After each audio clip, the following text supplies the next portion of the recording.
Hi! Hello అండి. Welcome to హాష్క vlogs. ఈరోజు ఒక మంచి రెసిపీతో అయితే వచ్చేసానండి.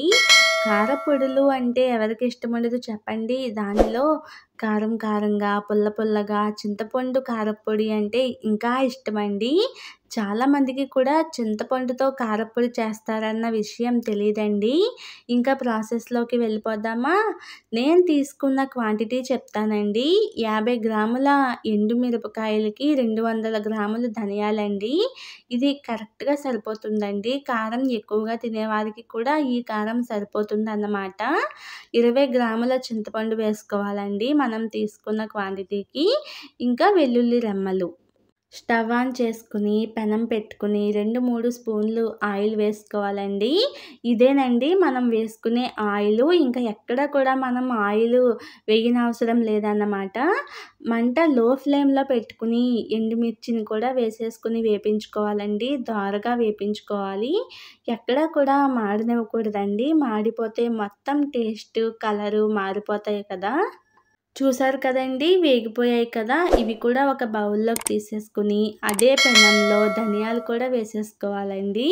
మనం తీసుకున్న క్వాంటిటీకి 200 గ్రాముల ధనియాలు వేసుకున్నామండి. నేను చెప్పిన కొలతలతో కనుక చేస్తే కారప్పొడి చాలా టేస్టీగా ఉంటుందండి. ఒక స్పూన్ జీలకర్ర మనం పక్కన పెట్టుకున్నాం కదండీ! ఇందాక 20 గ్రాముల చింతపండు కూడా వేసేసుకుని ఇలా వేపించుకోవాలి.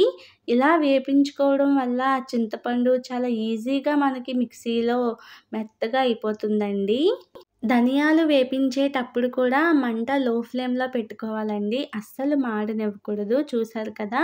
మనకి ధనియాలు కూడా వేగిపోయాయి. ఇప్పుడు స్టవ్ ఆపేసుకుని ఇవి కూడా ఒక బౌల్‌లోకి వేసేసుకుందాము. ఇవి పూర్తిగా కూడా చల్లారిపోయిన తర్వాత మిక్సీ పట్టుకుందామండి. ఈ కారప్పొడి అంటే చింతపండు కారప్పొడి అన్న విషయం ఎవరికీ కూడా తెలీదండి. అంటే తెలిసి ఉండకపోవచ్చు. చాలా చాలా టేస్టీగా ఉంటుందండి. దోసల్లోకి, ఇడ్లీలోకి, ఇంకా మనం పెసర పునుగులు వేసుకుంటాం కదండీ! వాటిలోకి చాలా టేస్టీగా ఉంటుంది. అన్నంలోకి అయితే ఇంకా చెప్పనవసరమే లేదండి. అన్నం మొత్తం కూడా ఈ కారప్పొడితో తినేసేయొచ్చన్నమాట. ఇప్పుడు మనం మిక్సీ పట్టేసుకుందామండి.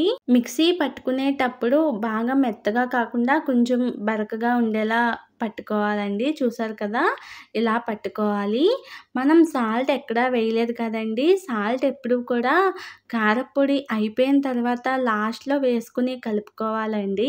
ఇలా కలుపుకోవడం వల్ల మనకి 2, 3 నెలల వరకు కూడా నిల్వ ఉంటుందండి. మన ఛానల్‌ని ఇంకా సబ్స్క్రైబ్ చేసుకోకపోతే కనుక సబ్స్క్రైబ్ చేసుకోండి. అలాగే పక్కనే ఉన్న బెల్ బటన్‌ని క్లిక్ చేయండి. అలా క్లిక్ చేసినట్లయితే మేము ఏ వీడియో పెట్టినా కూడా మీకు నోటిఫికేషన్ వస్తుందండి. వీడియోకి ఒక లైక్ చేయడం మాత్రం మర్చిపోకండి. వేడి వేడి అన్నంలో ఇలా ఈ చింతపండు కారప్పొడి వేసుకుని నెయ్యి వేసుకోకూడదండి. నెయ్యి పోసుకుని కారప్పొడి వేసుకుని బాగా కలిసేటట్టు కలుపుకొని తింటే అబ్బా! ఇంకా ఏం కావాలి చెప్పండి అన్నట్టు అనిపిస్తుందండి. అంత టేస్టీగా ఉంటుందన్నమాట ఈ చింతపండు కారప్పొడి. తప్పకుండా ఒకసారి ట్రై చేయండి. మళ్ళీ మళ్ళీ ఇలాగే చేస్తారు. అలాగే ఈ వీడియోని మీ ఫ్రెండ్స్‌తో, రిలేటివ్స్‌తో షేర్ చేసుకోవడం మాత్రం మర్చిపోకండి. ఓకే అండి. నెక్స్ట్ వీడియోలో కలుద్దాం.